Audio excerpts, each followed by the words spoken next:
First ever factory outlet Mukunda jewellery KPHB Kothapet Khammam Somajiguda Hanmakonda. నమస్తే, మీరు చూస్తున్న సుమన్ టీవీ. నేను మీ కీర్తి. చిలుకూరి ప్రధాన అర్చకుడు రంగరాజన్పై జరిగిన దాడి గురించి మనందరికీ తెలిసిందే. మరి ఈ విషయాన్ని మనకి వివరించడానికి మనతో పాటు ప్రముఖ ఆస్ట్రాలజర్ బ్రహ్మశ్రీ నందిబట్ల శ్రీహరి శర్మ గురుగారు ఉన్నారు. నమస్తే గురుగారు. వాగర్థావివ సంపృక్తౌ వాగర్థ ప్రతిపత్తయే జగతః పితరౌ వందే పార్వతీ పరమేశ్వరౌ. ఆదిత్యాయ చ సోమాయ మంగళాయ బుధాయ చ గురు శుక్ర శనిభ్యశ్చ రాహవే కేతవే నమః. శృంగేరి జగద్గురు పీఠాధిపతులకి, కంచి పీఠాధిపతులకి నమస్కారములు తెలియజేసుకుంటూ కార్యక్రమాన్ని ప్రారంభిద్దాం. గురుగారు, మీ వరకు వచ్చే ఉంటుంది. చిలుకూరి ప్రధాన అర్చకుడు రంగరాజన్ గారిపై జరిగిన దాడిని మీరు ఏ విధంగా చూస్తున్నారు? అసలు దాడి జరిగిన 2 రోజుల వరకు బయటికి రాలేదు. ఎందుకు జరిగింది అసలు? దీన్ని మనం ఏ విధంగా చూసుకోవాలి? చూస్తుంటే ఆ ఫుటేజ్ అంతా అయ్యప్ప మాల ధరించినట్టుగా బ్లాక్ అండ్ బ్లాక్ డ్రెస్లో ఉన్నారు, ఆరెంజ్ కలర్ కండువా వేసుకుంటూ. అట్లీస్ట్ ఆయన పైస కన్నా రెస్పెక్ట్ ఇవ్వలేదని వివిధ మాటలు మనకి కమెంట్ బాక్స్లో వినిపిస్తూ ఉన్నాయి. మీరు కూడా మాట్లాడండి అని అడుగుతా ఉన్నారు. సో దాని ఉద్దేశమే మన ఈ కార్యక్రమం. సో మీరేం చెప్తారు గురుగారు? మీరు ఎలా చూస్తున్నారు ఈ సంఘటన మొత్తాన్ని? కాస్త మీరు అన్నట్టుగా ఆలస్యంగానే వెలుగులోకి వచ్చిందమ్మా. అంటే దాడి జరిగినది ఆల్రెడీ 2-3 రోజుల కిందట జరిగినటువంటిది. ఆలస్యంగా వెలుగులోకి రావడం, తద్వారా అక్కడ ఆ సంభాషణ కానీ ఆ చిత్రీకరణ విషయంలో కానీ ఎక్కడా కూడా చూస్తే ఇది ఒక ఉన్మాదముతో కూడుకున్నటువంటి చర్యలుగా మనకు కనబడుతూ ఉన్నాయి. దీన్ని ఖండించాల్సిందే. అసలు మూలాలకు వెళితే ఎవరి పర్సన్ రంగరాజన్ గారు అసలు ఎవరు? రంగరాజన్ గారు మనకు అందరికీ సుపరిచితులే. చిలుకూరు బాలాజీకి సంబంధించినటువంటి ట్రస్ట్ నిర్వాహకులు. మొదటి నుంచి కూడా ఈ ఎండోమెంట్స్ ఆధ్వర్యంలో జరగకుండా చక్కటి విధి విధానాన్ని అనుసరించాలంటే ఎండోమెంట్లో ఉండకూడదని చెప్పేసి ఎక్కడ కానుకలు అనేటువంటి హుండీ అనేటువంటి పద్ధతి లేకుండా, ఎక్కడ టికెట్ అనేది లేకుండా భక్తులందరూ కూడా చక్కగా పూర్వకాలంలో రాజుల పరిపాలించేటప్పుడు ఏ విధంగానైతే దేవాలయ దర్శనం అనేటువంటిది ఉండే విధానం ఉందో ఆ విధానాన్ని అవలంబిస్తున్నారు. అనేక విధాలుగా గవర్నమెంట్ వాళ్ళు కలగజేసుకున్న సందర్భాలు కూడా కొన్ని ఉన్నాయి, తీసుకోవాలని ఎండోమెంట్ కింద. ఎందుకంటే ప్రాచుర్యం ఉన్నటువంటి దేవాలయం కాబట్టి. కానీ భక్తులే అడ్డుకొని ఉండి దాన్ని రక్షించుకున్నారు. కాబట్టి ఇది కొరగాని కొయ్యగా అయిపోయింది కొంతమందికి. అంతేకాకుండా చిలుకూరు బాలాజీ టెంపుల్ ప్రధాన అర్చకులు ఎవరైతే రంగరాజన్ గారు, వారి కుమారుడు ఉన్నారు, ఈ యొక్క ఈ సమాజం దృష్టిలో ఏంటంటే ధర్మానికి రక్షించే వాళ్ళుగా, ధర్మానికి కట్టుబడి జీవించే విధానాలుగా మనకు కనిపిస్తున్నారు. తద్వారా ఎవరైనా కానీ ఈ ధర్మం గురించి పాటుపడే వాళ్ళు వాళ్ళని కలుపుకొని ఓన్ చేసుకోవాలనే ఉద్దేశం కూడా చాలా సందర్భాల్లో జరిగి ఉంటాయి. కానీ అటానమస్గా ఉండాలనే ఉద్దేశంతో ఎవరికి వారికి కూడాను సపోర్ట్ లేకుండా తమ సంబంధించినటువంటి దాంట్లో చేస్తూ వస్తున్నారు. అనేక విప్లవాత్మకమైనటువంటి సమాజంలో కొన్ని చర్యలు కూడా తీసుకున్నారు. ఎందుకనంటే పూర్వకాలంలో అంటే రామానుజాచార్యుల వారి సిద్ధాంతాన్ని అనుసరిస్తున్నానని చెప్పుకుంటూ వస్తూ ఆ కాలంలో అన్ని వర్ణాల వాళ్ళని బ్రాహ్మణులు అణగదొక్కారనే ఉద్దేశం అనేక విధాలుగా ఉన్నది. కానీ ఇది వాస్తవానికి కాదమ్మా. పూర్వకాలం నుంచి ఏ కులం వాళ్ళైనా అందరూ తలెత్తుకొని జీవించగలిగారు తప్ప ఎవ్వరినీ కూడా ఎక్కువ తక్కువ చేయలేదు. ఇది ఎప్పుడు జరిగింది? బ్రిటిష్ వాళ్ళ పరిపాలన వచ్చిన తర్వాత కొన్ని ఇబ్బందికర పరిస్థితులు నూరిపోశారు. విడగొట్టి పాలించాలి, విభజించి పాలించాలి అనే ఉద్దేశం వల్ల మనలో మనకి కొట్లాటలు తీసుకొచ్చే విధంగా చేసుకొచ్చి కొన్ని, ఇప్పుడు ఎవరైనా కానీ ఇప్పుడు ఉన్నారమ్మా, ఏ కులస్తులైనా కానీ స్నానం చేయకుండా ఉంటే ఎవరు దగ్గర రానియరు కదా. ఆ విధానాన్ని పూర్తిగా నెగిటివ్ వేలో ప్రచారం చేసేసారు. ఆ విధంగా జరిగినటువంటిది. సరే, ఇవన్నీ చరిత్ర మనకంత అనవసరం. ఇప్పుడు ప్రస్తుతం ఉన్నటువంటి ఇష్యూకి సంబంధించి చూసుకుంటే అక్కడ మీరు కూడా చూసుంటారు ఫుటేజ్లో ఒక 2-3 ఇన్నోవాలు దిగడం, అదేదో చీమల బారులు తీరినట్టుగా చకచక వెళ్ళిపోతారు. అలా ఒక లైన్ మెయింటైన్ చేస్తూ క్రమశిక్షణ పద్ధతిగా అందరూ ఒక మార్చ్ అనేటువంటి చేసుకుంటూ 20-30 మంది దాకా చొరవపడి మొదలు తెలిసి వచ్చినటువంటి, అంటే ఇవన్నీ కూడా పూర్తి సమాచారం కాదమ్మా, ప్రాథమిక సమాచారం. పూర్తి సమాచారానికి ప్రాథమిక సమాచారానికి తేడా ఉంది. వీక్షించేటువంటి సుమన్ టీవీ ప్రేక్షకులు గమనించగలరు. మనకు అందినటువంటి నాకు అందినటువంటి ప్రాథమిక సమాచారం ప్రకారము ఈ సంబంధించినటువంటి ఈ ఎవరైతే ఆ, చర్యలు చేశారో ఆ వీర రాఘవరెడ్డి అనేటువంటి అతను అంతకుముందు రామరాజ్యం అనేటువంటి పేరుతో ఒక సంస్థని స్థాపించడం, తద్వారా ఆయన యొక్క సంబంధించినటువంటి ప్రాతినిధ్యం కనుక చూసుకున్నట్లయితే ఆయన ఆహారము వ్యవహార శైలి కూడా చాలా భిన్నంగా ఉంది. తనకి తాను ఒక సంఘ సంస్కర్తగాను లేకపోతే ఈ సమాజాన్ని ఉద్ధరించేవాడిగా పుట్టినటువంటి వాడిగాను భావించుకోవడం, తద్వారా ఆహార్యము వేషధారణ చూస్తే ఒక అల్లూరి సీతారామరాజు ఏ విధంగానైతే గడ్డములు పెంచి శిఖ పెట్టి ఆంగ్లేయుల మీద పోరాటం చేశాడో ఆ విధంగా సమాజంలో ఉండేటువంటి దుష్ప్రభావం మీద పోరాటం చేయడానికి అనేటువంటి ఆహార్యం మార్చుకోవడం అనేటువంటి పెంచుకోవడం జరిగింది. ఆయనకు సహజసిద్ధంగా ఊహించుకున్నాడు. పైగా ప్రైవేట్ ఆర్మీని కూడా ఏర్పాటు చేసుకున్నాడని చెప్పి మనకు కొన్ని కథనాల ద్వారా తెలుస్తున్నాయి. ఏంటనంటే సమాజంలో అధర్మం తరపున పోరాడాలి అనేటువంటి ఒక ఉద్దేశంతో ఈ విధంగా అతను ఒక మిలిటరీ వ్యవస్థ స్థాపించి 10వ తరగతి పాస్ అయినటువంటి వాళ్ళు 20 ఏళ్ల నుంచి 50 ఏళ్ల వరకు కూడా ఉన్నటువంటి వాళ్ళకి దరఖాస్తులు అనేటువంటి పెట్టాడు. నెలకి 20,000 జీతం, ఆహారము వసతి అవన్నీ ఇస్తూ భారతదేశంలోనే కానీ ఎక్కడైనా కానీ పని చేయాలి అనేటువంటి ఉత్సాహం ఉన్నటువంటి వాళ్ళ నుంచి దరఖాస్తులు. అదేమీ ఉచితం కాదమ్మా, గవర్నమెంట్ వసూలు చేసినట్టుగా 350 రూపాయలు ఆ దరఖాస్తుకి తీసుకోవడం. పల్లెటూళ్ళల్లో 5,000 10,000తో గడిచిపోతుంది కదా. కూర్చొని తిండి పెట్టి వసతి ఇచ్చి 20,000 ఇస్తున్నారంటే ఎవరు ఆకర్షితులయ్యారు. చాలామంది కొంతమంది జాయిన్ అయ్యారు. ఆయన చెప్పుకోవడం 5,000 మంది జాయిన్ అయ్యారనే ఉద్దేశమో లేకపోతే 5,000 మందిని రిక్రూట్ చేసుకోవాలనే ఉద్దేశమో తెలియదు, కానీ కొంతమంది అయితే జాయిన్ అయ్యారు. వాళ్ళని ప్రేరేపణ చేసి ఒక ఉన్మాదులుగా తయారు చేయడం. అంటే ఒక విధంగా చెప్పాలి అని అంటే సంఘంలో మార్పు తీసుకురావాలనేటువంటి ఒక ఉద్దేశం కనుక ఉంటే అండ్ లా అండ్ ఆర్డర్ని గౌరవిస్తూ లా అండ్ ఆర్డర్ పరిధిలో మనం ఉద్యమాలు చేసుకుంటూ ప్రజలలో చైతన్యం తీసుకొని వస్తే కనుక మీరు అన్నట్టుగా చక్కగా ఉండేది. కానీ ఇక్కడ ప్రజా చైతన్యం కంటే తన స్వప్రయోజనమే, తన యొక్క పేరు ప్రఖ్యాతులు పెరగడం కోసమే ఉద్దేశంతోనే తను అనుకున్నదే నిజము.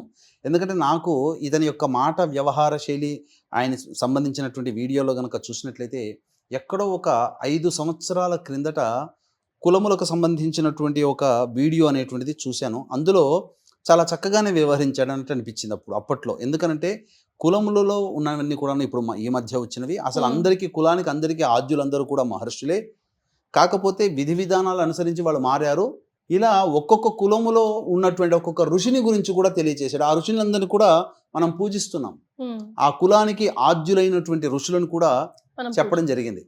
సో అప్పుడు నేను ఇంప్రెస్ అయ్యాను. బాగానే చెప్తున్నాడు, కరెక్టే కదా, అన్ని కులాలు ఒకటే కదా, మనం మాత్రం ఎందుకు కొట్లాడుకోవాలి? ఎవ్వరు ఏ కులము మీద ప్రతి కులము ఒక కులం మీద ఒక్కొక్క కులం ఆధారపడి ఉంది. చర్మకారుడు చెప్పు లేకపోతే కాళ్ళకు చెప్పు లేకపోతే పాడైపోతాయి అమ్మా కాళ్ళు. రైతు పండించకపోతే భోజనం దొరకదమ్మా. ఉన్నత వర్గాల వారే చేస్తున్నారా? కష్టపడి పనిచేసే వర్గము అలాగే ఈ కష్టపడి పని చేసినటువంటి వాళ్ళ యొక్క శ్రమని సరైనటువంటి విధానంలో పెట్టేటువంటి మేధావి వర్గము, ఈ మేధావి వర్గము కష్టపడే వారిని రక్షించే వర్గము, ఈ కష్టపడి పనిచేసినటువంటి ద్వారా వచ్చినటువంటి ఉత్పత్తులకి మళ్ళీ తిరిగి వాళ్ళకి న్యాయ మార్గంలో డబ్బుని అమ్మకాల ద్వారా జరిపించే డబ్బుని అందించేటువంటి ఒక వర్గం. ఇలా 4 వర్ణాల వారు ఏర్పడ్డారు. 4 వర్ణాల వారు ఆ రోజు అందులో అందరూ సంతోషంగా ఉన్నారు. మా కులము ఈ కులం అని చెప్పి ఏ పురాణాల్లో చెప్పబడి ఉంది? ఒక మాట చెప్పండి. కడజాతి వాళ్ళని చెప్పేసి ఇబ్బంది పెట్టిన వాళ్ళు ఉన్నారా? ఉన్నత వర్గాల వాళ్ళని చెప్పి నెత్తిన పెట్టుకున్న వాళ్ళు ఉన్నారా? అన్ని కులాల్లో బ్రహ్మజ్ఞానం పొందిన వాళ్ళు లేరా? గొప్ప వర్గాల్లో బ్రాహ్మణ క్షత్రియ వైశ్య అని చెప్పుకునేటువంటి వర్ణాల్లో పూర్తిగా ఆచార వ్యవహారాలను మంటగలిపి ఛాందసులుగా చండాలుగా జీవించిన వాళ్ళు లేరా? అలాగే మనం ఈనాడు చెప్పుకున్నటువంటి నిమ్న వర్గాల వారని చెప్పేసి వాళ్ళల్లో గొప్ప ఉన్నతోత్తము లేరా? ఏ వర్గం పనికి చేయకపోయినా ఏదైనా అంతేనమ్మా, శరీరమే. అందుకనే అక్కడ పురుష సూక్తంలో విరాట్ పురుషుడు అయినటువంటి ఆ నారాయణుడి యొక్క సంబంధించినటువంటి దేహం నుంచి అన్ని వర్ణాల వాళ్ళు వచ్చారని చెప్పారు. కాబట్టి ఏ అంగం, ఇప్పుడు మన శరీరంలో కాళ్ళు లేకపోతే మనం సరిగ్గా ఉరగగలమా, నడవగలమా? కళ్ళు లేకపోతే చూడగలమా? నాలుక లేకపోతే చెప్పగలమా? ఏదైనా కానీ బుద్ధి లేకపోతే మనం చేయలేమా, అన్ని వర్ణాల వాళ్ళు ప్రధానం అని చెప్పి అన్ని భాగాల నుంచి సృష్టించాలని చెప్పాడు. కానీ ఇక్కడ విడగొట్టేటువంటి వాళ్ళలో ఆ విధంగా చేశారు. ఇంకా ముఖ్యంగా చెప్పాలంటే రంగరాజన్ గారు అనేటువంటి వ్యక్తి అన్ని వర్ణాల వాళ్ళని, నిమ్న వర్గాల వాళ్ళని కూడా మా సమాజం అనేటువంటిది ఉన్నత వర్గాల వాళ్ళందరూ కూడా పోషించారు, చక్కగా చూసుకున్నారనే ఉద్దేశంతో నిమ్న వర్గానికి చెందినటువంటి మేధావి అయినటువంటి వ్యక్తిని తన భుజాల మీద వేసుకొని ఆలయ గర్భాలయ ప్రవేశం చేసి నిరూపించారు. ఇంకొక విషయం చెప్పమంటారా, ఏ వ్యక్తినైతే అతను రంగరాజన్ గారు భుజాల మీద వేసుకున్నారో ఈ రోజున ఆ వ్యక్తి భుజాన వేసుకున్నాడు కదా, ఆ వ్యక్తి అందరి చేత గౌరవింపబడుతూ పూజింపబడుతున్నాడు. శ్రీ శ్రీ శ్రీ ఆదిత్య పరాశ్రీ గారే. మోసిన వ్యక్తి ఎవరో కాదు, ఆదిత్య పరాశ్రీ గారే. నారాయణపేట దగ్గర ఉన్నటువంటి ముగ్గురమ్మల దేవాలయం ఉంది కదా, సుమన్ టీవీ దాంట్లో కూడా చాలా కార్యక్రమాలు చేశారు, ఎంతో సుపరిచితులు. వారు కూడా బ్రహ్మజ్ఞానం పొందిన వారే. వారి యొక్క మంచి విషయాలు చూస్తే అసలు ఎంత గొప్ప జ్ఞానం ఉన్నదని చెప్పి, పురాణాల పట్ల శాస్త్రాల పట్ల ఎంత జ్ఞానం ఉందని చెప్పి. అయితే ఇక్కడ ఎందుకు చెప్తున్నానంటే, అసలు ఆజ్యం ఈ దాడికి ఎక్కడ పడింది అంటారు? ఎందుకు పడింది అని అంటే, ఈయన ఒక రామరాజ్యం అనే పేరుతో ఒక ప్రైవేట్ సైన్యాన్ని ఏర్పరచుకొని భారతదేశం మొత్తం కూడాను తను విప్లవాత్మకమైన మార్పులు తీసుకురావాలి అంటే, అతనిలో ఒక కోణం మాత్రం మెచ్చుకోవచ్చు. మన ధర్మాన్ని నాశనం చేస్తున్నటువంటి వాళ్ళని ఎందుకు ఉపేక్షించాలనేటువంటి ఒక దృఢ సంకల్పం, పోరాట పటిమ ఉంది. కానీ అది తప్పుదారి పట్టిందమ్మా. ఎందుకనంటే తనకి పేరు రావాలంటే ఇప్పుడు ఒక్కడు పని చేసుకోలేడు కదా, అందరి సహాయ సహకారాలు కావాలి కదా. అందుకని పేరొందినటువంటి వ్యక్తులు కూడా తనల్ని అనుసరిస్తున్నారు, తనల్ని అనుకరిస్తున్నారు, తనల్ని ఆమోదిస్తున్నారు, తనకి ఒక అభిమానులుగా ఉన్నారని చెప్పుకున్నారనుకోండి, అప్పుడు అతని యొక్క ఇమేజ్ పెరుగుతుంది కదా. అందుకని ఎవరు ఉన్నారని చెప్పి చిలుకూరు బాలాజీ ట్రస్ట్ నిర్వాహకులైనటువంటి వాళ్ళని ఫోన్ చేసి చెప్పడం జరిగింది. నిర్బంధంగా తోసిపుచ్చాడు. అంతకుముందు కారణం ఏంటంటే, ఈ యొక్క ఆలయంలో జరుగుతున్నటువంటి అక్రమాలకి సంబంధించినటువంటి కోర్టులో పిటిషన్ వేశాడు. ఈయన నువ్వెవడి రా కోర్టులో పిటిషన్ వేయడానికి, కోర్టును నమ్ముకుంటే వస్తుందా, నా మార్గంలోకి రా, నేను నిరూపిస్తాను, నేను కోర్టును కూడా అడిగేటువంటిది అని చెప్పి ఇప్పుడు ఎట్లా ఉంటుందంటేనమ్మా, కొంత పురాణాలను అవపోసన పట్టిన తర్వాత అప్పుడు ఏంటంటే ఆ భావజాలాన్ని చెప్పుకుంటూ అందులో ఉన్నటువంటి, ఇప్పుడు ఖురాన్లో మంచి చెప్పి ఉంది, చెడు చెప్పబడి ఉంది. బైబిల్ని చూసుకొని మంచిగా ఆచరించే వాళ్ళు ఉన్నారు, దాన్ని చూసుకొని చెడుగా ఆచరించే వాళ్ళు ఉన్నారు. అలాగే ఈ గీతలో ఉన్నటువంటి మంచిదనాన్ని కాకుండా దానికి వ్యతిరేకమైనటువంటి భావాన్ని ఈ సంబంధించినటువంటి వీరరాఘవరెడ్డి అవలంబించడం ద్వారా ఆయనని అడిగితే కాదన్నందుకు కోపంతో ఇగో పెట్టుకొని ఎలాగైనా కానీ నయానా భయానా చెప్పిన వినలేదని చెప్పి ఇక చేతులతో పని చెప్దామని చెప్పి వచ్చాడు. రావడం అటాక్ చేయడము, ఒక రకంగా చెప్పాలంటే ఇది హేయమైన చర్య అని చెప్పవచ్చునమ్మా. ఎందుకనంటే సమాజం ఏమీ ఇది ఆమోదించదు ఇటువంటి చర్యని. ఎవరైతే చేశారో వాళ్ళందరినీ కూడా ఖచ్చితంగా శిక్షించాల్సింది. ఎందుకంటే ఒక వ్యక్తిని అక్కడ కూర్చోబెట్టి చేసినటువంటి విధానం ఏంటమ్మా, ఒక దేవాలయానికి సంబంధించినటువంటి ప్రధాన అర్చకులు, దేవుని సేవకుడు, ఆ దేవుణ్ణి నువ్వు వస్తే నువ్వు నమ్ముకున్నటువంటి దేవుడు ధనుర్బాణాలు పట్టుకొని వచ్చి రక్షిస్తాడా అని చెప్పి దేవుణ్ణి అపహాస్యం చేశాడు. ఎంతటి దౌర్భాగ్యమైనటువంటి చర్యమ్మ అది.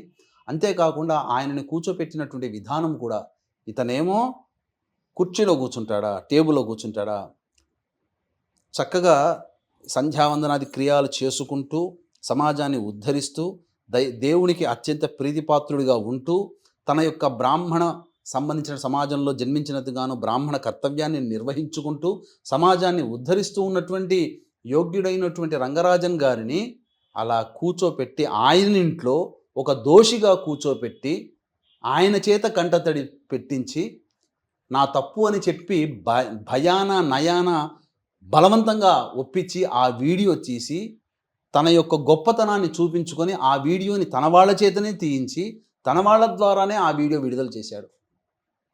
ఇది ఎంతటి దౌర్భాగ్యం. ఎందుకనంటే ఈ విధంగా చేస్తే వెంబడే వచ్చి పోలీసులకి చెప్పుకుంటాడనో లేకపోతే భయపడిపోయి మళ్ళీ మన దగ్గరకు వస్తాడనే ఉద్దేశంతో వేచి చూశాడు. 2-3 రోజుల వరకు కూడాను స్పందించకపోయేసరికి అప్పుడు ఈ వీడియో విడుదల చేయడం జరిగింది. ఇది చాలా దుర్మార్గమైనటువంటి చర్యమ్మ. కాబట్టి ఇది ఖచ్చితంగా అటువంటి వాళ్ళకి శిక్ష అనేదానికంటే కూడా కూర్చోపెట్టి మంచి మార్గాన్ని ఉపదేశించి అతని మానవత్వం వైపు మరలించి అతనిలో ఉన్నటువంటి ఆవేశాన్ని ధర్మ మార్గం వైపు పయనింపచేసి ధర్మానికి రక్షకుడుగా ఉండే విధంగా ఉంటే మంచిదే. అంటే తనకి తాను ఆ వేషధారణ చూసి అల్లూరి సీతారామరాజుగా ఊహించుకుంటున్నాడు. ఎందుకంటే అల్లూరి సీతారామరాజు గారు కూడా అక్కడే జన్మించి ఉన్నాడు. అనపర్తి మండలం కొప్పవరపు గ్రామమైనది.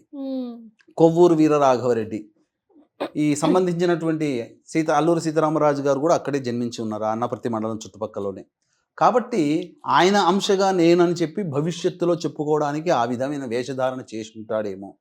ఎందుకంటే అల్లూరి సీతారామరాజు యొక్క వేషధారణ కూడా ఈ యొక్క సంబంధించినటువంటి విష్ణు ఊర్ధ్వపుండము పెట్టుకోవడము, అలాగే ఇంకా ధనుర్బాణాలు ఒక్కడే పట్టుకొని రాలేదు, సంతోషించాలి అంతే తప్ప. లేకపోతే ఆ విధంగా కాషాయం అని అంటే అది నల్లని వస్త్రములు ధరించడం అనంటే ఒక నిరసన. అలాగే వాటి మీద కాషాయం అని అంటే ధర్మాన్ని రక్షిస్తుంది, అధర్మానికి నిరసన తెలిపే విధంగా ఉండే విధంగా ఆయన ఆ ప్రైవేట్ సైన్యానికి ఆ విధంగా ఇచ్చాడు. కానీ ఈ ప్రైవేట్ సైన్యం అనేటువంటిది అంత మంచిగా బహుశా నేను అనుకోవడం ఏంటంటే, చిరంజీవి గారితో సినిమా వచ్చింది ఠాగూర్ సినిమా, ఆ సినిమాని ఉత్ప్రేరకంగా తీసుకొని ఆ విధంగా సైన్యాన్ని తయారు చేసుకుంటున్నాడేమో. అది సినిమాలో చూడ్డానికి బాగుంటుంది. ఆ విధంగా తన యొక్క మనుషులందరినీ అన్ని డిపార్ట్మెంట్లో పెట్టుకోవడం అనేటువంటిది అది సినిమా చూడడానికి బాగుంటుంది. కానీ దానిని ఇన్స్పిరేషన్గా చేసుకుని రామరాజ్యం అనేటువంటి దాన్ని స్థాపించి, కాకపోతే ఆయన ప్రసంగాలు కూడా కొన్ని విన్నానమ్మా. విన్నప్పుడు ఏంటనంటే ఆయనలో ఆవేశపూరితంగా కొంచెం ఇన్స్పైరింగ్ గానే ఉన్నాయి. ఇది ఒకటి రాంగ్ చర్యగా, ఇది మాత్రము ఏ మాత్రము డైరెక్ట్ మ్యాన్ హ్యాండ్లింగ్ ఒక రకంగా భయమేనమ్మా. ఒక రకంగా మనిషిని ఇప్పుడు ఇంతమంది రావడాల్సిన అవసరం ఉంది. ఇప్పుడు నీకు నిజంగా గనక ఆయనలో వచ్చి మాట్లాడాలి అంటే ముఖాముఖిగా ఇప్పుడు మీరు నేను కూర్చున్నట్టుగా కూర్చొని మాట్లాడి వెళ్ళిపోవచ్చుగా. అసలు అంతమందిని తీసుకురావాల్సినటువంటి అవసరం ఏమున్నది? ఒక భయాన్ని సృష్టించడానికే కదా. తద్వారా ఏం సమాజానికి ఏం మెసేజ్ ఇవ్వాలని అనుకుంటున్నాడు ఆయన, ఆ వీరరాఘవరెడ్డి అనేటువంటి వ్యక్తి. కాబట్టి వయసులో ఉన్నాడేమో, చిన్నవాడేమో, 40 ఏళ్ళు ఉంటాయేమో, 50 ఏళ్ళ మధ్యలో ఉంటాయేమో. కాబట్టి తను అనుకున్నదే కరెక్ట్ అనుకొని, ఇప్పుడు ఎందుకనంటే అసలు పురాణాలు, అసలు భాగవతాలు, అసలు మూలమైనటువంటి రామాయణము భారతంలో ఉన్నటువంటి విషయాన్ని పక్కకు పెట్టి ఇలాంటి వాళ్ళే భావజాలం తనే అనుకున్నదో ఆ విధంగా అనుకున్న వాళ్ళు ముద్రించినటువంటి భారత రామాయణాల వల్లనే సమాజంలో కొన్ని అపప్రదలను వచ్చాయి. అసలు అందుకనే ఏదైనా అసలుది చదవాలి. ఈ విధంగా ఇతని యొక్క చర్య మాత్రం ఏమాత్రం ఆమోదయోగ్యం కాదమ్మా. ఖచ్చితంగా శిక్ష పడాల్సిందే. బయటికి వచ్చి రంగరాజన్ గారికి క్షమాపణలు చెప్పవలసిందే. ఎందుకనంటే ఆయన న్యాయ పోరాటము ధర్మ మార్గంలో అవలంబిస్తున్నాడు ఖచ్చితంగా. కాబట్టి ధర్మ మార్గంలో ఉన్నటువంటి వ్యక్తిని అధర్మము ఎంతసేపు కూడాను పట్టుకోలేదు. ఎప్పటికోప్పుడు అధర్మం ఓడిపోవాల్సిందే కడదారికి ఖచ్చితంగా. కాబట్టి ఇకనైనా కానీ ఇప్పుడు ఏంటనంటే ఖచ్చితంగా వీక్షించేటువంటి ప్రేక్షకులు అందరూ కూడా సంబంధించి ఇటువంటి చర్యని హిందువులంతా కూడాను ఏకమై ఉండాలి. ధర్మాన్ని రక్షించే వాళ్ళు ఎవరో తెలుసుకోవాలి.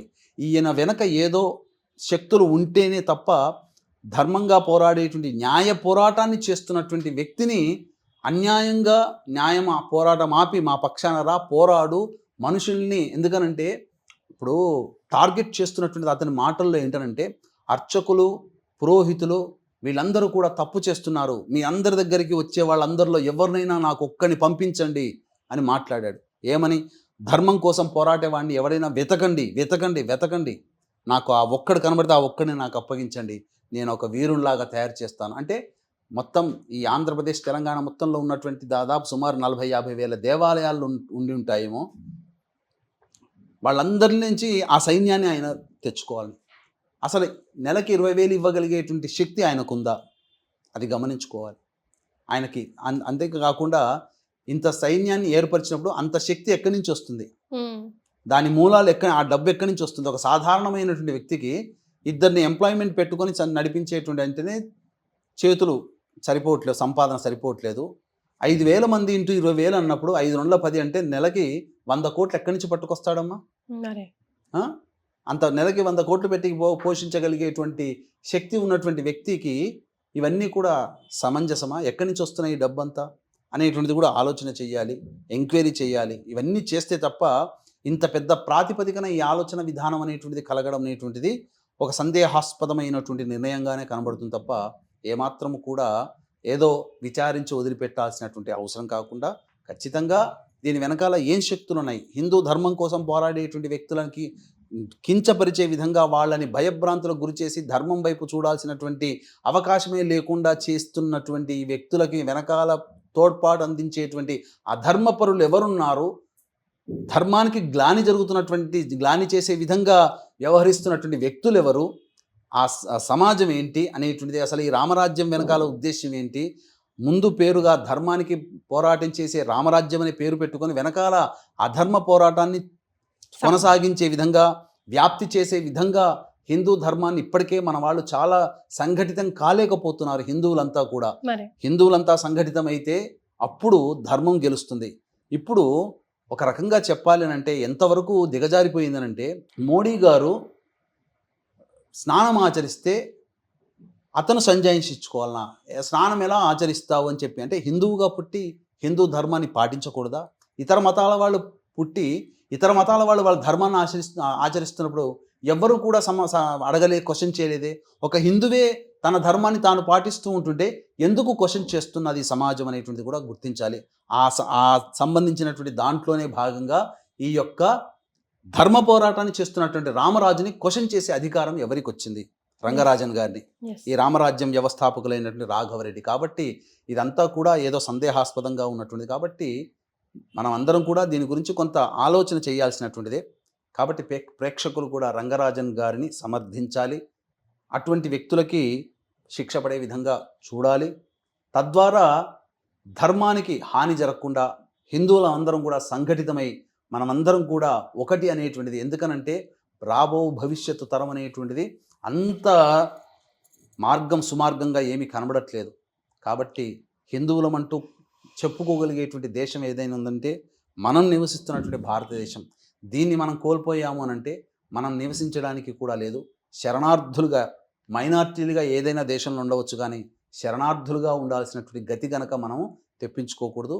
అటువంటి ధర్మం రాదు, అటువంటి సమస్య రాదు. ఎందుకనంటే మన దేశము పుణ్యభూమి, కర్మభూమి, ఎంతోమంది మహానుభావులు జన్మించినటువంటిది. ఒక పక్క హిమాలయాల నుంచి మన దేశాన్ని కాపాడుతున్నటువంటి యోగులు, సిద్ధులు ఎంతోమంది ఉన్నారు. అవసరమైనప్పుడు కొంతమంది రూపంలో మనకు రక్షణ కల్పిస్తారు. ఆ ధైర్యంతో ఉండకుండా మనవంతు కర్తవ్యాన్ని మనం చేసుకుంటూ, మన ధర్మాన్ని మనం పాటిస్తూ, మన వాళ్ళకి ఎవరైనా ఇబ్బంది కలుగుతున్నప్పుడు అందరం కూడా సంఘటితం అవ్వాలి.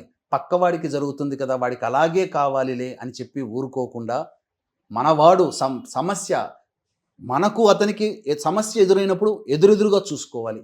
కానీ ఒక సమాజం నుంచి ఒక వ్యక్తికి సమస్య ఎదురైనప్పుడు మనమందరం కూడా సంఘటితమై అతని పక్షాన నిలబడాలనేటువంటిది విషయాన్ని తెలియచేయడం జరుగుతుంది.